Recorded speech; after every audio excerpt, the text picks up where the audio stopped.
Hello folks, welcome back to the channel. I'm the Custard Prophet. We're back here for our Tennis Manager 25 playthrough with Curtis Flaps, and we're trying to chart his rise to the top of tennis. We've played for the first two seasons with Curtis, and we are starting out with season 3. Things started a lot better in season 3 than they ended in season 2, and in the last episode got through to a final. We also had new recruit Sophia, who has started out relatively slowly, but I can report she has got her first win. Let's see how things are going. Okay, we'll start out with Curtis, whose attributes I think are coming up really nicely. Ranking is now 63rd. Now remember, we need to get him into the top 50, so getting him a few wins here and there, or at least getting into finals, is going to help with that. You can see his mental attributes are really strong. The top 3 are the ones that we can do something about. The bottom 3 are ones that are kind of set, but they do change over time.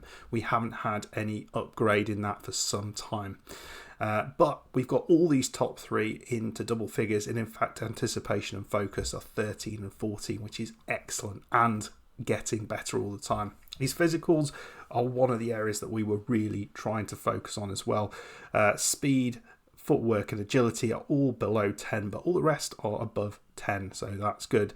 And technicals, we certainly have been focusing on serving and countering, and you can see that that has paid dividends. All of those are now over 10.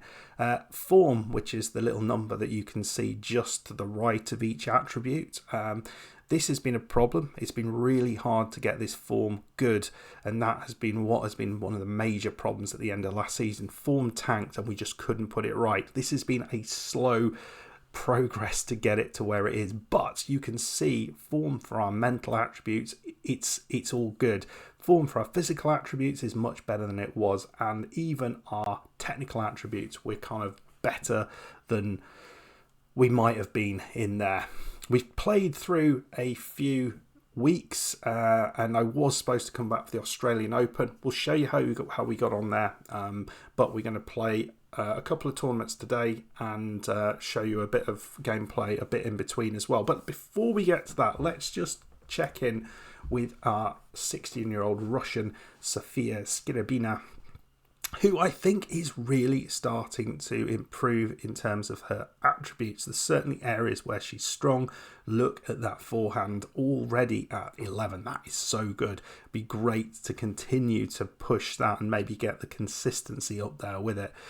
Her mentals certainly could be better, and that seems to be a place we need to work on, as do we at speed. A speed of 3 is just not good enough.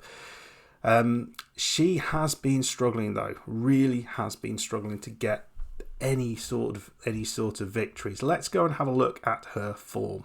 So most of these you've seen, but you could see the first 2 tournaments which you were aware of. She lost in the first round, but got herself her first victory here in Warsaw against Charo Gomez Ohanian, which sounds a weird mix of Spanish and Irish heritage. So that was a great victory, 411th in the world, but then lost to Polina Kostenko in the next round, but a very close one, and then has just lost indoor, which was, funnily enough, not indoors, but indoor in India, if that makes any sense. I'm not sure. Well, surface it was hard, not indoor. Lost 7-5, 7-6. So she's getting really close, but is not quite making the grade. So we've set up her next part of her season, the clay court part, and again, she's just going to be junior 30s. We need to get that first. You need to start getting her winning a few more games. I think she's got the attributes for it, but not the confidence or the ability at the minute. So you saw last time these couple of tournaments, the first one in China where he lost to Flynn Coventry-Searle in the final, and then one in which was a junior 60, and then a junior 200 in which he got a really good victory over 122nd ranked Jansa Pekovic in the first round in 3 sets. So he got his first victory at that level, but that's as far as it went. Well, things have gone pretty well since then. in Antalya in Turkey. It got all the way to the final again. This is a junior 100 and then just lost to the world number 86, Risha Rezensken, 7-6, 6-1. But some really good victories before that against players ranked inside the top 150, so that's really positive. Starting to find that form. Follow that up, and this was a really cracking performance. This is the one I actually recorded, thought I was recording, but I didn't, against the world number 16, Matai Victor Shemelian, and this was a tight game all the way through. And if you want my honest opinion, I think we had the opportunities to take this, and we could have done with a little bit more craft. In the end, won 7-6, lost 7-6, 4-6, 4-6, but lost the way a little bit in the second set, but definitely could have got something more out of that. And then we've just got ourselves first victory of the season in Norway, Guivik in Norway, where we beat Josh Oliver Zapp from Switzerland in the final 6-2, 7-5. But the impressive thing here is we won this tournament without dropping a single set. And look at some of the victories in there. A really, really confident performance. And we are going to be staying in Norway for today. And we're going to be playing in Oslo. But before we get there, let's just have a look how things are getting on in the academy. So one of the things that we need to do is to upgrade the medical centre, the youth and scouting centre and the business centre all to level 2. And you'll see this one's currently at level 1.7, youth centre 1.4, business centre 1.1. So in the last episode, we went for level 2 of the recreational pool. That was a relatively expensive upgrade, but I thought that's going to give us a little bit of a chunk, hopefully, to get this up to, I don't know what we'll get, maybe 1.4, I hope, something like that. And then we can think about how we go on from there. But what we did in the previous episode that I filmed, but didn't actually film, was to get 2 relatively low value things, the muscle care room and the yoga and meditation room. Both of which were less than £100,000 together, which was pretty good. But that's going to give us a nice little upgrade there. And I think perhaps it's going to get us beyond level 2 for the medical centre. So in both of those cases, what we're going to get is an improved dam time bonus and improved recovery time bonus. So he's going to be able to get back to fitness more quickly. So that feels like that's going to be a positive thing. And I hope that's everything we need to do in the medical centre, and then we can focus for the rest of the year on the youth and business centres. Okay, we are going to see this first match against Fernando Raul, who's 315th in the world. Let's see how this goes. Have we played him before? We have played him before once, beat him 7-5, 6-3 last year. So his strengths, volleying and balance, his weakness, serve power, serve consistency and forehand, so like everything. So we should target his backhand. That is interesting because he's got a poor forehand. So I don't know whether we stand a little bit further forward on his serve. Maybe that's something we can think of. We will focus on his backhand because that's what we're advised to do. Look at our win percentage in the last 52 weeks compared to his. We'd certainly look like we're in the better place. It says it will be an easy match, but Fernando Raul is in better form. I mean, I don't understand this because you look at this, we've won like the last load of tournament. We've actually had a tournament victory. He hasn't. So why is he in better form? It's because it all focuses on that little form attribute that is so overpowered in the game. Right, let's dive in. Let's see how we get on in this first match. So, looking at this, looks reasonable in his mental state across the 4 different areas, but we could improve, I think, on each of them. We're not at the highest level on each of them. All matches are important. Each win is worth it. I think this is a motivation one. Yes, so we've now upped him from concerned to determined. So I think all of these are on the one just below top, which is kind of where we want them to be. Right, let's get into it. Right, come on. So it says this will be easy. I don't know. I'm hoping we can follow up our victory in the other Norwegian tournament with a victory here as well. Very, very solid start. Love 40. Fernando Raul he's going to be worried, isn't he? 15-40. Oh, I thought that had just not gone over. It didn't. It just looked like it clipped the tape and just went over, but it must have stayed on this side of the net. Didn't that time, though. There you go, 1-love. Both of those look like they should have just gone over anyway. 2-love and 30-40. So things at the moment going really nicely for Curtis here. This guy's got a bit of power, and that's something he's going to have to deal with. Not seen much on his serve so far. It's supposed to be one of his weaknesses. Consistency is a problem, and strength of the serve. So I don't know whether, if things start to be an issue, we move forward a little bit. Another poor passing shot there. Back to Juice. Well, interesting. We're 2-1 up here, but we've got our first break point on our serve. So potentially for Raul to get back level. Don't know whether we expect this. Oh, that's a beautiful shot. Just to sort of reach round the corner there. Really, really tough shot to get back. Advantage. Another advantage. Second break point that he's got to save here. So Raul putting the pressure on early on in this match. That's a lovely hit, and he's deservedly got that break, and it's 2-2. But Curtis working his socks off here, and Raul is struggling on his own serve. It seems he's not getting that many points on his serve, and he's got to keep another break point. That's a lovely hit. That's a lovely drop shot. Back to Juice. 15-40. Oh wow, didn't see this one coming. 15-40. Second service.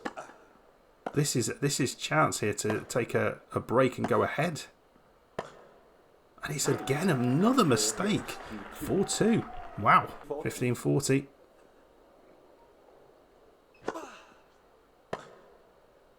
Again, just, I mean, the amount of unforced errors, I imagine, is going to be quite large compared to normal for Curtis. So he's going to just needs to concentrate a little bit. He could get an unwanted result here. Back to Juice, and again, that looked like it should have been a winner.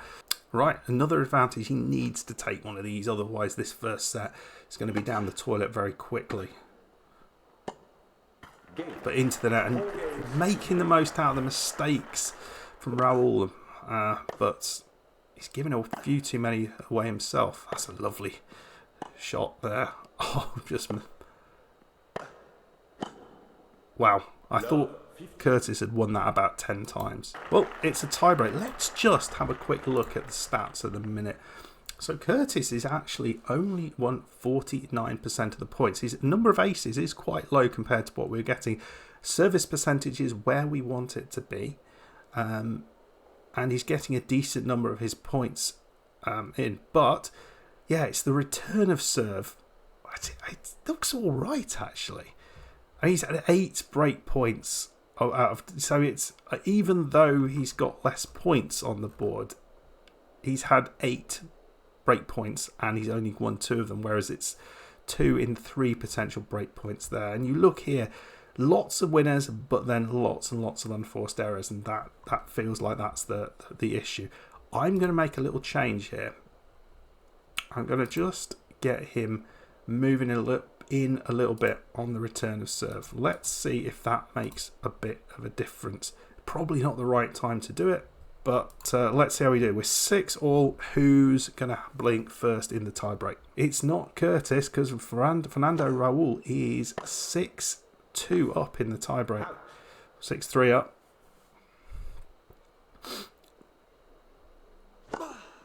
Second service.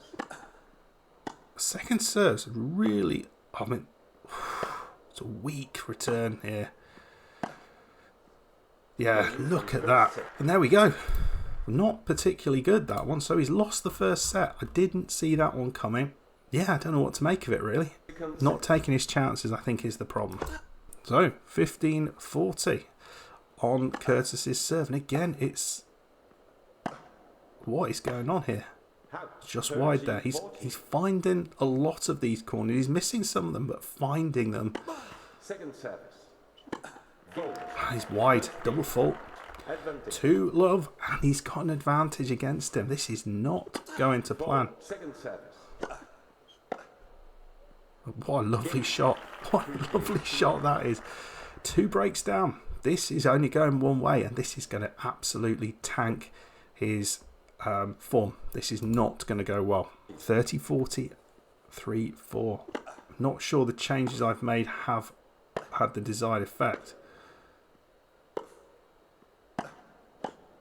Oh, got himself back. One break back. But you look at this, and it hasn't been good enough at all, has it? We've got hardly any points won on his own serve. I don't know what we do here. On the serve, we need to be a little bit more powerful. Do we try and serve out wide a little bit more? There we go. We'll try that. So just serving out wide a little bit more, just to beef up the amount of times he goes out, that we push him out wide. Because we've got such a good serve. We should be making more use of it. We've been doing so well with this in the last few games. I do not know where this has come from, in all honesty. Whew. Well, 4-3 to Raul. But Curtis Flaps finally has shown some backbone here. He's love 40 up. It's a real chance here.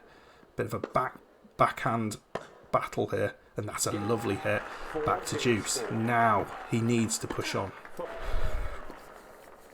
And whether it's what we've done, I don't know. But the changes, well, there does seem to have been a change in the match.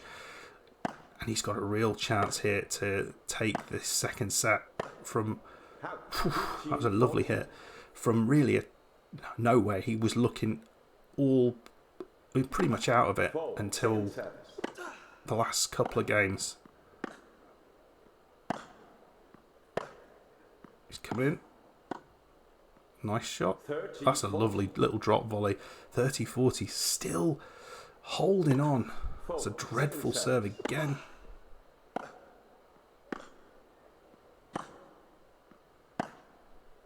I think what's been impressive is those sort of shots. He's hit so many of them. Back to Juice. Again, another opportunity here. Another set point. Raul has saved loads of these. Fault. Second service. Oh, wow. He's gone long. Went for one too many of them, and it's a really fascinating player, this guy. I do not know what to make of him. He is obscene with some of the shots he goes for. Let's just move on and let's see what we can get from this match now. Third set. 1-love up and got an advantage to take it to 2-love. This would be big if he could do this. Double fault. 3-love and 30-40. Fault. Second service. Could he? This would be for the double break to get to 4-love. Right on the line there. Oh, into the net, unfortunately. We tried to motivate him. We actually reduced his relaxation, though. But we've got another advantage here.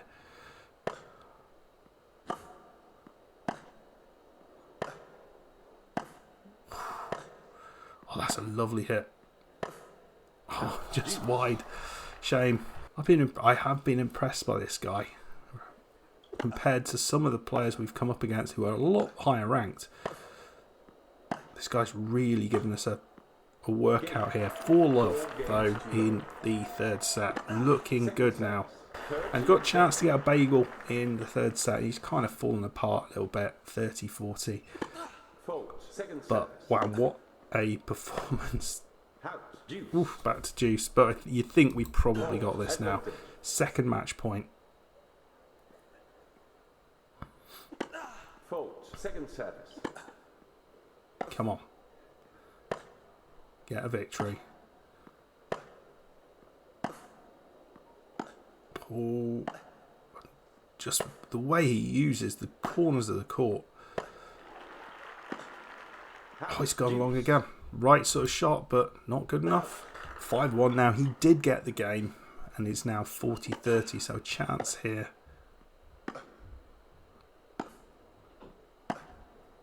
And there it is. 6-7, 7-5, 6-1. Very, very well done, Curtis. Got himself a victory there when let's just motivate. But I mean, it was tough. It was a tough one. I don't know whether that's him underperforming against a player or whether that guy just lifted his abilities for that game, because that felt hard. Right, so he's going to be playing a slightly higher ranked player in the next round, Yannick Ettinger. Looking down the bottom here, you see Martin Harlan, the second seed, has gone through. Right, let's have a look how we're going to get on here. So, he's in good form. It'll be an easy match. It's hard to know what to do here. His weaknesses are serve power. I think we just leave things as they are for now. See how we go. Might have to change things if things start to struggle mid-match. Well, pretty comfortable compared to what we've just had. 6-4, 6-2. That's pretty pleasing. First serve percentage all the way up at 71, which is really, really very excellent. Look at the amount of winners he's got there, 33. So very good performance there. Let's see who we get in the quarterfinals. So we've got an all-Brit tie against Eric Lorimer, 323rd in the world, so slightly lower ranking than the player we've just gone up against. He beat an Aussie in the last round. Looking down, looks like the second ranked player is out, so the highest ranking player left in the tournament is the fourth seed, other than us, who is 251st in the world. So we do have a massive advantage over a lot of these folks. That's why when we do lose against them, we struggle a little bit. Right, so we're going to focus on the opponent's backhand for this one, as is suggested by our strategist and our analyst. See how that does. See if we can get into the semis. Okay, really strong performance here in against Lorimer. 6-1, 6-2 victory. Very, very comfortable. 9 aces and again 78% first serve percentage, which is outstandingly good. Really, really good on the return of serve as well. And you can see Lorimer struggling across the board. So that's really, really positive. So that was the quarterfinal. So slightly higher ranked player that we've got in the semis against Daniel Vata, Russian player, 269th. So we've not played him either.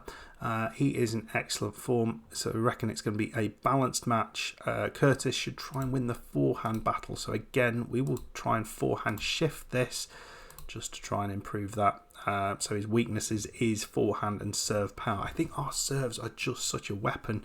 But yeah, I mean, after that first round match where I was a little bit worried, we managed to get through that and then have sort of pushed on and looked really good. Looking at this guy, last match was a tight old affair, but the last two we've had very, very straightforward. Can we get through to a final though? Another really, really comfortable performance, and again his first serve percentage is where we need it to be, a good few aces, all those sort of things, and yeah, really sort of doing well actually on that breakpoint conversion. 5 out of 7 versus 1 out of 8 for Valter, so it could have been a little bit different. Total number of points though, 1. It was very much in Curtis's favour, so very, very pleased with that. Another really good performance, and we're through to a final. So I was slightly concerned having these 2 junior 60 events, whilst we're trying to use them to up our form, could have been something that ruined our form. At the minute things are going to plan, and we could win both of these Norwegian events, which would set us up really nicely moving in towards the clay court season. So we're going to be playing Bahar Kulibov, who we have played fairly recently, 271st in the world. We played him in the previous tournament in the round of 16 in Gjøvik of Norway. What did we do against him? High return intensity and target his backhand. So is that all we did? Strength for his forehand, so we're not going to try that. So let's try that. Yeah, we did very, very well against him last time when we played him. So fingers crossed, folks. Can we get a victory in this final, which would put us in a wonderfully good place. A loss actually could have quite a significant negative effect, so we don't need that. And wouldn't you know it, we got a really good, again, performance. 6-love, 6-4, 4 aces, 65% first serve percentage. So a little down from some of the previous matches, but you can see, yeah, we played really, really nicely here. We gave away quite a lot of breakpoint opportunities, and he managed to take 6 of them, but we got 5 of our own, so a bit of a weird match in that respect. So yeah, pretty darn good. And we get ourselves another victory. What is that going to do to our morale? Let us have a look. It's going to be fascinating to see whether that has a big significant effect on our morale. Of course, when I was saying morale, I mean form. So we can see that actually winning those 2 events has pushed our form into the right direction. The problem is the slightest negative thing can completely somersault everything that we've done to work on this in the wrong direction. But so we are having a massive improvement with this, and it's going to allow us to play and beat better types of players. But really happy that we've actually managed to turn things around. So we are going to stop there for this episode. You can see we've got the World Cup qualifiers coming up. I think the UK, let's just have a quick look whether Curtis is going to be taking part. So he is in the squad. As you can see, it's Mark Siban, Aris, Lawler, Kantel, Watanabe and Neil Picard-Baru are the 5 players who make up the team. Curtis Slaps has been part of this team before, but he wasn't included in any of the in the matches. So I think he's in a good place at the minute. And they're playing Argentina, which possibly is a tough one. We'll have a quick look at the Argentinian side. You feel that the UK should have enough to get through that, don't you? Look at that, and they're all outside the top 200. Well, we'll see. We will see, folks. Anyway, let me know your thoughts on Curtis and how he's getting on at the minute. Let me know in the comments. Let me know what you think is going on with Sophia. Things are just not doing well at the minute. We can have a look at her tournament schedule going forward. She's got matches in Islamabad, Tallinn and Chengdu coming up. The Chengdu match is in a junior 60 event. That's probably going to be too much for her. We're probably going to come back at the start of the clay season, so I'll tell you how things have gone at the end of this part, the hard season. Fingers crossed that we can start to get Sophia moving in the right direction. Anyway, folks, I think what I am happy about is that when we're looking at form, we've managed to get that in the right direction. Form, morale, everything is good for both Curtis and Sophia. I think that's awesome. Our directors are happy, and I'm hoping with one of these we'll at least get that up. So the business, the youth centre, we will get close to getting one of these where it needs to be. Oh, the youth and scouting centre. Damn it. The medical centre we do not need to focus on. It was the youth and scouting. So we spent some money we didn't need to. Okay, that's fine. That's fine. We're going to have to focus on the youth and scouting centre. So what we will do is we'll put in this upgrade. We won't do that. Let's do that right now. We can afford it. Why not? Let's just do it. Let's see what that does. Maybe it'll get us up to 1.7, something like that. Right, folks. Sorry, just went off a little bit there. But if you have enjoyed this video, please hit that like button, subscribe if you're new. See you for the next one. Goodbye.